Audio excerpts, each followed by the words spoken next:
Bonjour à tous, donc on va faire l'activité 4.2 que je vous ai donnée en DM.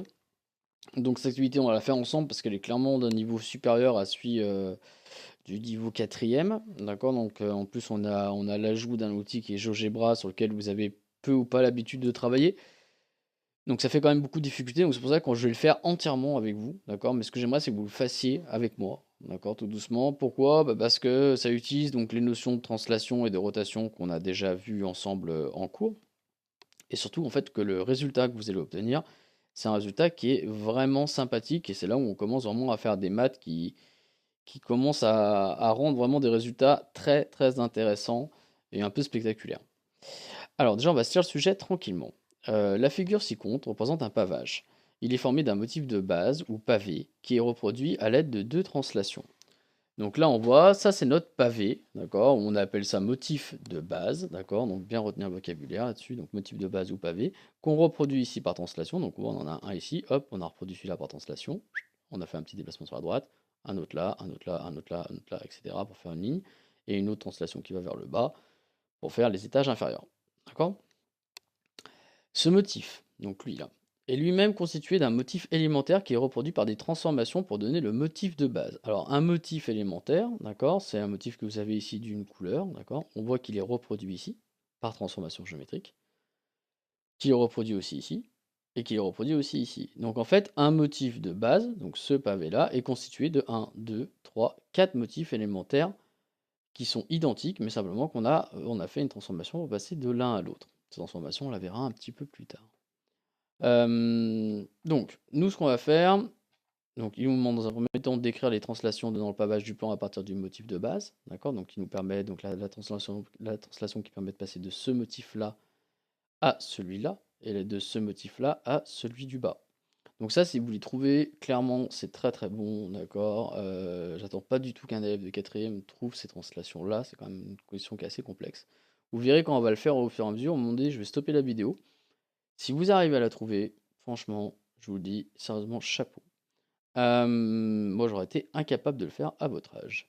Mais bon, si vous le faites, c'est que vous êtes meilleur que moi, et tant mieux, parce que c'est quand même le but. Donc, dessiner à main levée et préciser les transformations permettant d'obtenir le motif de base à partir des motifs élémentaires, c'est-à-dire, nous, on va le faire directement sur GeoGebra, mais comment, à partir de ce motif-là, d'accord, celui-là là, qui est en clair, comment j'ai obtenu celui-là, par transformation géométrique, comment j'ai obtenu celui-là, et comment j'ai obtenu celui-là. D'accord? Ça, par contre, vous devez à peu près être capable de me trouver quelle transformation a permis de passer d'ici à ici, d'ici à ici. Donc n'hésitez pas, je vais vous le dire dans la suite de vidéo, mais n'hésitez pas à avoir des idées, de faire une petite pause, essayez de jouer un peu ce jeu-là ou voir un peu quelles limites vous avez et qu'est-ce que vous êtes capable au final de produire comme résultat. Donc là, voilà, essayez de trouver les transformations qui permettent de passer de celui-là à celui-là, de celui-là à celui-là, de celui-là à celui-là. Et ça, on va le faire. Nous, on va directement passer à l'action, on va directement aller dans GeoGebra, qui nous demande de faire le motif élémentaire, mais d'abord, dans un premier temps, on va présenter GeoGebra. Donc vous allez sur Google et ou autre moteur de recherche, celui de votre choix, et vous tapez GeoGebra. Ok. Vous allez tomber sur le site de GeoGebra. Alors là, cette explication, elle est pour les gens qui n'ont pas GeoGebra déjà installé sur leur machine, hein. Donc là, vous allez sur le site de GeoGebra. Ok. Vous cliquez sur GeoGebra classique ou GeoGebra géométrie, je pense que l'un des deux, d'accord? Moi je vais prendre le classique parce que je suis classique, ok? Et là vous allez avoir GeoGebra qui va directement se lancer dans la fenêtre, d'accord? Avec les outils, etc. Moi, pour ce pavage-là, je vous déconseille de faire ça. Voilà, au moins là vous avez un truc, c'est facile, il n'y a pas d'installation, ça marche tout seul. Au pire, si vous demande d'installer un plugin Java, bah, vous installez le plugin Java. D'accord, mais vous pouvez directement travailler ici. Vous avez ici les outils de base dont on va avoir besoin. D'accord.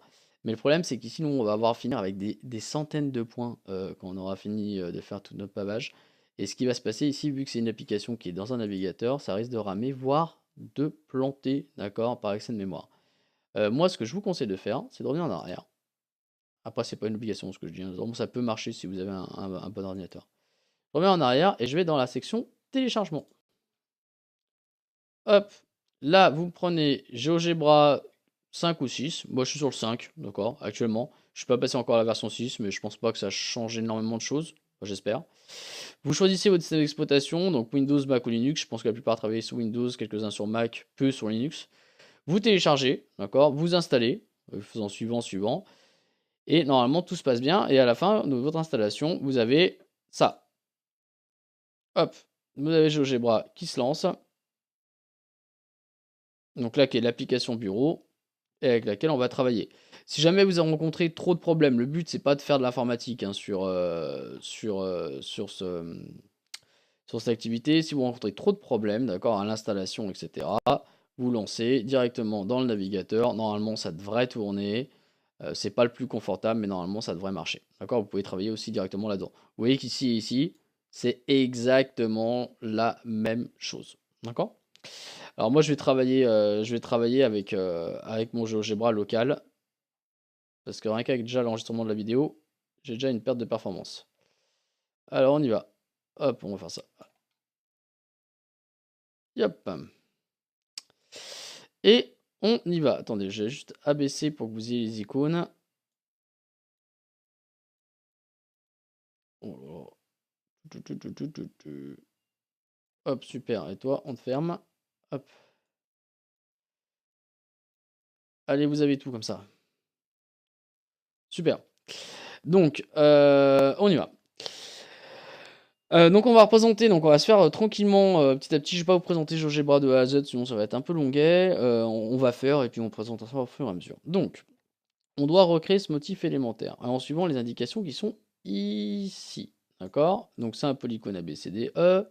Déjà, A, B et C sont 3 points libres. Des points libres en GeoGebra, c'est des points que je place comme j'ai envie. Donc je place A, B et C. Je les place à peu près comme ils sont sur ma figure, d'accord? Ce qui me permettra d'être tranquille, parce que comme ça, je vois au fur et à mesure si j'arrive à quelque chose qui ressemble au motif qui est sur mon TD.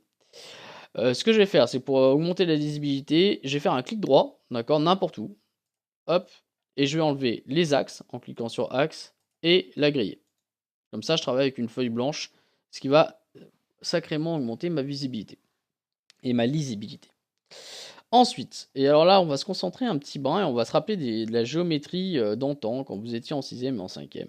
Le triangle A, B et E, d'accord, donc le E étant ici, est un triangle, rectangle et isocèle. Comment je fais pour construire un triangle, rectangle et isocèle? Eh bien tout simplement, je vais déjà faire un cercle de centre A et de rayon B. Donc je fais un cercle de centre A et de rayon B. Donc pour ça, excusez-moi, je vais dans mon outil cercle, d'accord, cercle point, centre point. Je clique d'abord sur le centre et après sur le rayon. D'accord, n'hésitez pas à revenir en arrière sur la vidéo. Et ensuite, qu'est-ce que je vais faire? Eh ben, je vais construire ici un angle de 90 degrés, d'accord, angle droit, pour que bien mon triangle soit rectangle et isocèle. Et ce qui va me donner un point ici. Donc j'aurai la certitude que mon triangle il sera rectangle et isocèle. Tout bon?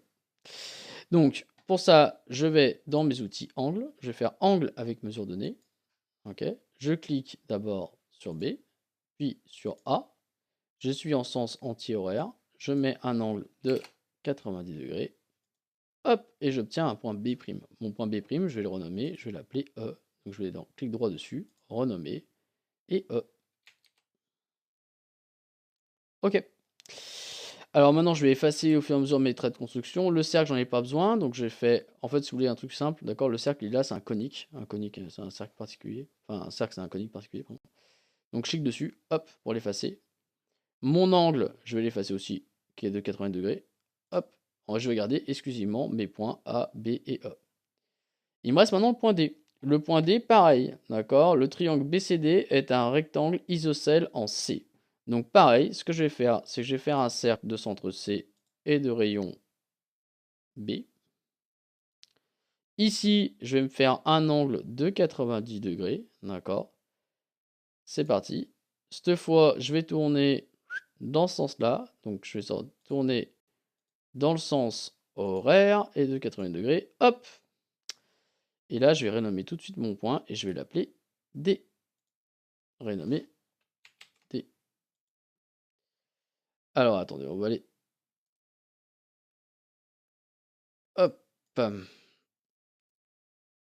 Et j'efface. Donc voilà, comme ça, j'ai tout et c'est bien propre. Alors, juste pour le retour un petit peu sur cette construction, d'accord? Par exemple, pour faire le triangle rectangle. D'accord? Le cercle, pourquoi j'ai fait un cercle? Pour m'assurer que AB et AE, ça fasse la même longueur. Donc que je sois isocèle déjà. D'accord? Donc c'est pour ça que j'ai fait un cercle. Donc c'est pour m'assurer de la longueur. Deuxièmement, après, si je fais, en plus je m'assure que les deux longueurs soient égales et que j'ai un angle de 80 degrés, nécessairement, d'accord, j'ai un triangle, rectangle et isocèle. Et j'ai fait la même chose de l'autre côté. Donc maintenant, l'avantage, c'est que je peux bouger A, B et C, qui sont des points libres, d'accord? Des points libres, ça veut dire que je peux les bouger, ok? Je vois que les deux autres, ils réagissent parce qu'ils veulent rester triangle isocèle, d'accord? Ils sont liés, en fait. Les autres, étant donné que j'ai dit que D, d'accord, c'était un point tel que C, D, B forment un triangle isocèle, si je bouge B, D, il va suivre, d'accord? Il en est de même pour E, d'accord? Donc j'ai trois points libres A, B et C, d'accord, que je peux bouger, d'accord? E étant un point lié, d'accord, parce il est soumis à des contraintes de conduction. Lui, je peux y aller, je ne peux pas le bouger. Et au final, maintenant, je vais sur l'outil polygone et je vais tracer mon polygone AB, C, D. Hop, hop, et je clique sur A, tout bon. Maintenant, pour des problèmes cosmétiques, mes segments, je vais masquer. Alors, vous avez vu, pour masquer, en fait, je clique sur la petite pastille qui est devant le nom de mon segment, d'accord? Et je vais garder le nom de mes points pour l'instant. D'accord? On verra, on les enlèvera après par commodité. Avec la molette, je peux zoomer, dézoomer, d'accord? Et recentrer ici ma vue si j'ai envie avec l'outil flèche multidirectionnelle qui lag plus ou moins. Maintenant, maintenant que j'ai fait ça, donc j'ai fait mon motif élémentaire, c'est super, c'est à peu près comme sur ma figure. Donc vous avez vu, j'ai qu'à déplacer mes points globalement pour que ce soit exactement. Je vais faire un truc qui ressemble le plus possible à ma figure que j'avais fait de base. Voilà, on va dire que c'est correct, d'accord? Maintenant que j'ai fait ça, il va falloir que, grâce à ce motif élémentaire, d'accord, j'arrive à construire, donc j'ai celui-là en fait, hein, d'accord, j'ai le plus foncé là, d'accord, j'arrive à construire mon pavé de base, d'accord. Là, je vais le faire pause, c'est maintenant, parce que je vais parler justement de la transformation qui me permet de passer de ça à ça, d'accord. Attention, c'est parti. Donc je vous dis, simplement, c'est une rotation. D'accord? C'est une rotation de centre A. En fait, j'arrête pas de le faire tourner. D'accord? Et je le fais tourner de combien de degrés? De 90 degrés. Donc qu'est-ce que je vais faire? Alors, petite feinte, d'accord? Ici, ce que je vais faire, c'est que mes points, d'accord, je vais les masquer. Alors pourquoi je vais les masquer? Parce que autrement, ça va me générer plein d'autres points et après, il faudra que je les efface. Donc là, c'est une petite feinte, je vais juste les masquer. Hop. Donc pour le masquer, hop, j'enlève afficher l'objet. Hop, hop. Et hop, d'accord, je les ai masqués, je garde juste uniquement mon point A et je vais faire une petite rotation. Donc je vais dans mes outils, je me balade et je trouve rotation. Ok, rotation, donc il me dit objet à tourner et centre de rotation et après l'angle. Donc objet à tourner, je vais tourner le polygone, centre de rotation c'est A, angle 90 degrés et ok. Hop, et j'obtiens ma deuxième. D'accord? Je vais faire pareil pour celui-là pour obtenir le suivant. Je vais encore tourner. Et après celui-là pour obtenir le dernier. Et après on mettra des petites couleurs pour que ce soit sympa. Donc pareil, objet, il a au moins il a regardé au moment que c'était 80 degrés, hop, objet, centre, 90 degrés, super. Maintenant ce que je vais faire pour que ce soit plus visible, je vais changer les couleurs, donc je clique sur mon polygone, je fais propriété, je vais dans les couleurs, hop, je choisis bleu, j'augmente un brin l'opacité, ça marche, hop, maintenant je fais pareil sur son copain, je choisis un peu plus bleu, vous faites comme vous voulez là, hein, d'accord, hop. Après, je vais sur son copain. Non mince. Hop, sélectionnez bien l'outil flèche. Oula, bah voilà. Donc vous recommencez quand vous faites l'idiot comme moi. Hop. Bien sélectionner l'outil flèche, hein.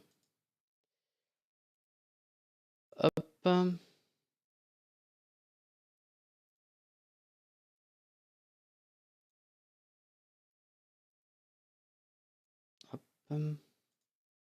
On va le faire vraiment foncer celui-là. Voilà. Et après, je respecte pas exactement les mêmes couleurs que l'énoncé, hein. Hop.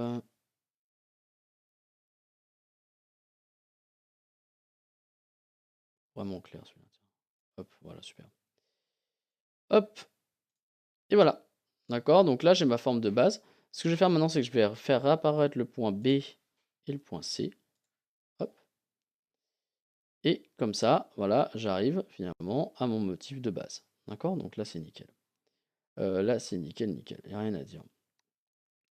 Donc, on continue. Je peux même déplacer mon point C pour qu'il soit vraiment identique. Hop. Hum. Voilà, là, on arrive à quelque chose qui est très identique par rapport à ce qu'on avait ici. D'accord? Donc, j'ai réussi à créer mon mouvement de base. Alors maintenant, d'accord, que j'ai créé donc un pavage du plan de base. Maintenant, ce que je vais faire, c'est que je vais devoir répéter, le copier, le copier, le copier, le copier par translation, jusqu'à arriver à ce pavage total. Alors maintenant, hop, on va prendre un peu de recul, d'accord, donc toujours avec la molette. Je me centre parce que ça va être mon pavage qui va être en haut à gauche. Hop, et maintenant, je réfléchis par rapport à l'exemple qu'on me fournit. Alors maintenant, voilà, pareil, je vais vous donner le vecteur de translation d'ici quelques secondes, d'accord? Ce que je vous propose, c'est vous de réfléchir dans votre coin, est-ce que vous êtes capable de le trouver ou pas? Quel vecteur de translation me permet, d'accord, avec tous les points dont je dispose, hein, d'accord? Donc tous les points dont je dispose, c'est hop, hop, hop, avec uniquement A, B et C, donc tous ces points-là, d'accord, de me créer un vecteur qui va me permettre de transformer donc ce pavage-là en celui-là. D'accord? Puis vous avez vu qu'après, je répéterai pour faire toute cette ligne. Allez, coupez la vidéo maintenant si vous voulez y réfléchir. D'accord? Si vous y trouvez, franchement, si vous le trouvez, franchement, bravo, bravo. Allez, je vous le dis. Alors, attendez, il faut que je le retrouve déjà. Je vous le dis. En fait, ce que je veux faire, la feinte, elle est que moi, ce que je veux, c'est que ce point-là, après transformation, vous voyez, ce point-là, là, lui là, il se retrouve ici. D'accord? Donc, en fait, je veux que ce C' se vienne en C. Je veux qu'il se déplace comme ça. Donc, ce que je vais faire, c'est que je vais développer ce vecteur C', C', C', pardon. Donc, de C' à C, qui est le même ici que ici à ici. D'accord? Je veux déplacer ce point. En fait, la feinte, elle était là, elle était repérée que, par exemple, ce point-là, d'accord, se transformait ici en ce point-là. Et donc, que ce déplacement, c'était celui-là. Donc ici, je vais définir mon vecteur. D'accord? Donc, ce que je vais faire à ce instant, c'est que je vais masquer mes points et je vais garder uniquement les deux qui m'intéressent. Hop, faites bien ça parce qu'après, vous aurez... non, hop. Donc, toujours pareil pour masquer, vous cliquez sur la petite pastille. Je garde uniquement les deux points qui m'intéressent. Je définis un vecteur. Alors, l'outil vecteur, il est, je regarde, vecteur, il est ici. Je définis un vecteur. Je vais bien de C' à C. D'accord? Donc, l'ordinateur me définit un vecteur. Et maintenant, je vais pouvoir opérer avec mon outil translation. Donc pareil, j'ai masqué C et C', d'accord? Hop, hop, d'accord? Uniquement garder mon vecteur U. Je vais dans mes transformations, je repère la translation, d'accord? Translation, l'aide contextuelle, je vous rappelle qu'une aide contextuelle, c'est quand vous laissez votre souris sur un outil, globalement l'ordinateur vous dit, enfin l'aide contextuelle vous dit comment l'utiliser. On clique d'abord sur l'objet à déplacer, puis le vecteur, d'accord? Donc moi, ce que je veux, c'est déplacer par exemple lui là, d'accord? Ce polygone-là. Donc je clique dessus, je clique sur mon vecteur, bim, ça le déplace. D'accord? Après, je vais déplacer ses autres copains. Celui-là, là, bam. Celui-là, bam. Celui-là, bam. Ça y est, j'ai commencé à faire donc mes deux premiers. Et maintenant, bah, j'enchaîne. D'accord? Je vais faire. Alors, je vais pas en faire autant que j'ai fait ici, hein, parce que là, j'ai passé quand même une éternité. On va en faire 5. Hop, vous avez vu, à chaque fois, je clique et je déplace. Je clique, je déplace, je clique, je déplace. C'est fastidieux, mais c'est pas grave. Je sais pas ce que j'ai fait. Si, c'est bon ce que j'ai fait. Hop là.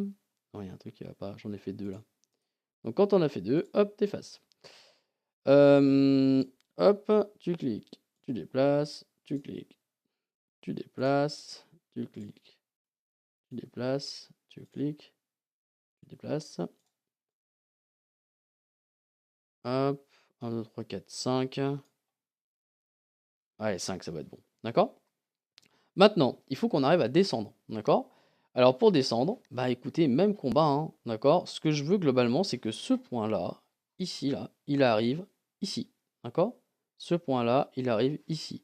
Donc je veux ce vecteur de là à là. Donc je vais faire apparaître ces points-là. donc qui sont C' et... Alors, bonne question. Ça doit être logiquement 16 secondes.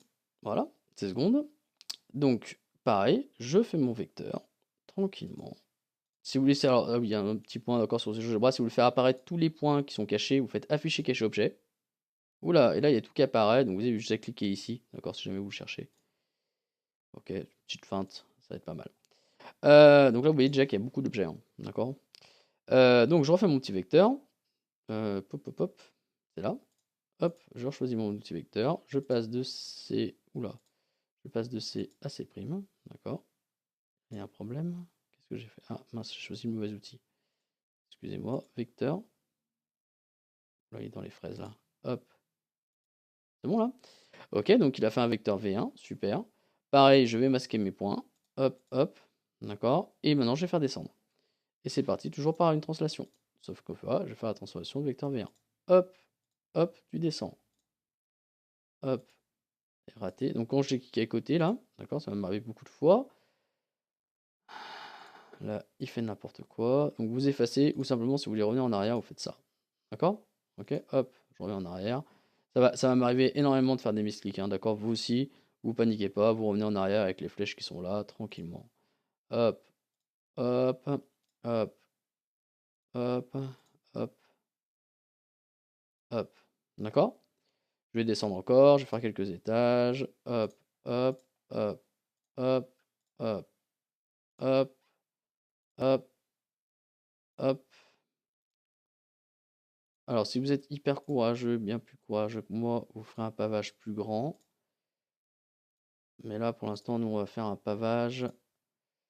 Alors, on en est où? 1, 2, 3, 4. On va faire un pavage de 5 sur 5. Ouais, ça sera déjà bien. Hop, hop, hop,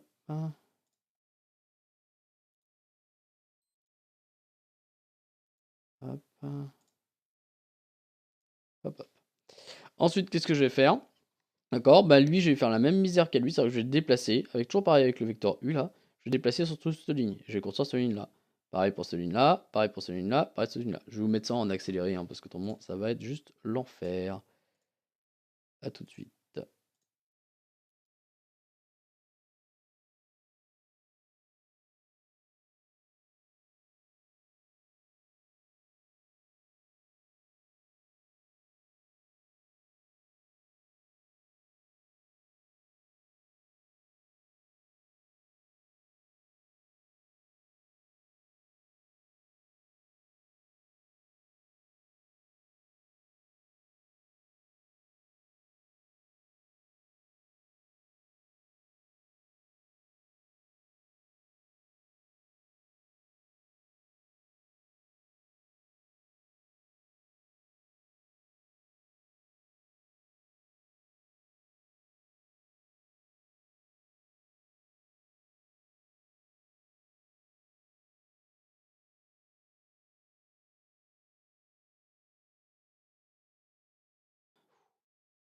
Ça y est, c'est bon, c'est terminé. Alors, vous en faites pas, mais ça en vaut la peine. D'accord, c'est très fastidieux, voire très ennuyeux, mais ça en vaut carrément la peine.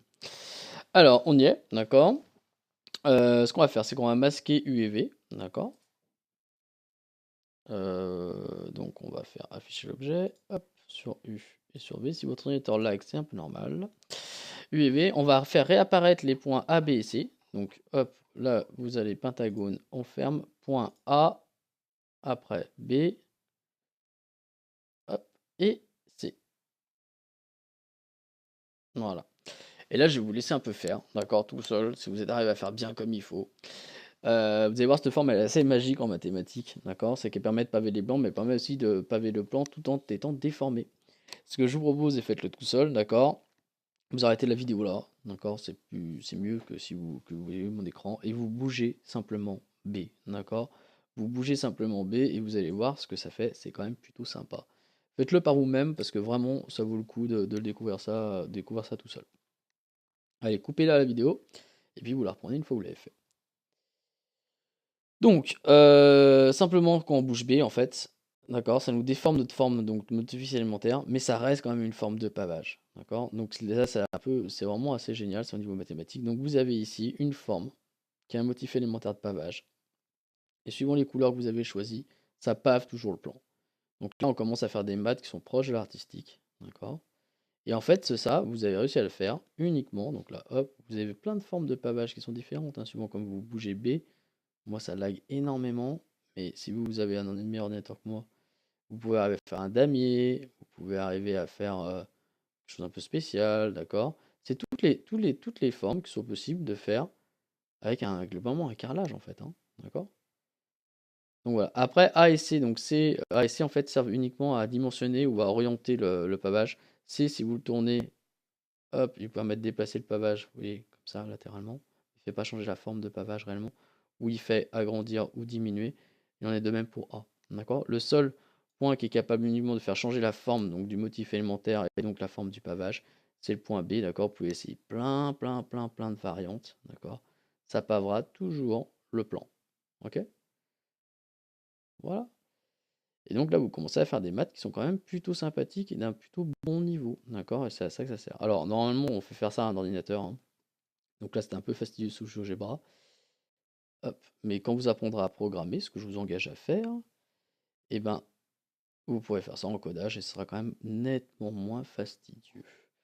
Donc voilà, une petite activité sympathique qui, voilà, notion de maths que vous connaissez, translation et rotation. On n'a pas besoin d'avoir des notions de maths bien plus complexes que ça pour arriver finalement à faire des choses qui sont extrêmement sympathiques.